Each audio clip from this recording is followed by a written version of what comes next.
Welcome back to Black Stories, where we bring you stories that prove one small act of courage can change everything. Today's story is about a billionaire father, his disabled son, and a waitress who dared to say yes to a dance. What began as an awkward moment in a high-end restaurant would transform their lives forever. The atmosphere inside Kingsley's, Manhattan's most exclusive restaurant, was heavy with silence.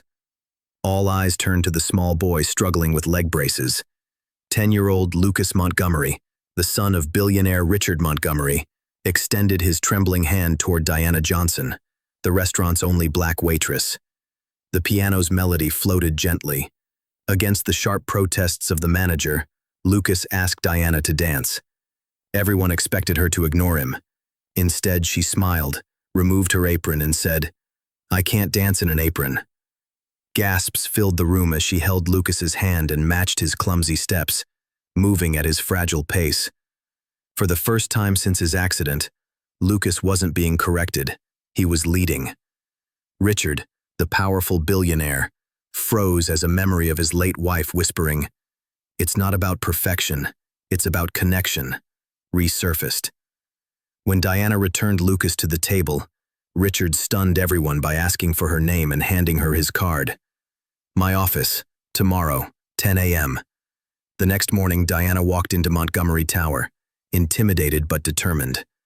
Richard questioned her background, surprised to learn she had studied child development and co-founded Freedom Steps, a dance program for children with disabilities, now on the brink of closing. Richard made an offer: work for him as a therapeutic companion for Lucas. Diana shocked him with her refusal. "I don't work for people who try to buy solutions to emotional problems. Your son doesn't need more experts. He needs space to lead his own life." Before leaving, she handed him a card. Freedom Steps. Tuesdays and Thursdays, 4 p.m. Bring Lucas if you want. The first class is free. Days later, Richard sat in his car outside the modest community center. He was reluctant, but Lucas insisted. Together, they entered a room filled with children using wheelchairs, crutches, and prosthetics, all moving freely to music. "It looks chaotic," Richard muttered. "There is structure," Diana replied. "Just not that one you recognize." Lucas joined eagerly. For the first time in years, Richard saw his son smiling, not because of therapy, but because he was free.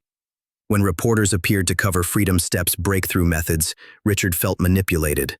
But just then, Lucas astonished everyone. Removing one brace, he took a shaky but independent step. Cheers erupted. Richard's carefully built walls crumbled. Tears filled his eyes. "It's not about perfect steps," Diana whispered. "It's about first steps on your own." In front of the cameras, Richard had a choice: retreat into pride or embrace the moment. For once, he followed instead of leading.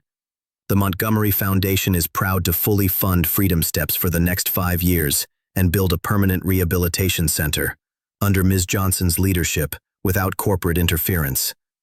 The crowd erupted. Months later, construction began. Lucas progressed faster than any doctor predicted. And Richard? He was no longer just a billionaire. He was a father learning to follow his son's lead. From a dance in a restaurant to a nationwide movement, Diana Johnson proved that true revolutions don't begin with wealth or power. They begin with dignity, courage, and the willingness to follow. If this story touched your heart, make sure to like, share, and subscribe to Black Stories for more powerful stories of transformation. Because sometimes, the bravest step isn't leading, it's learning how to follow.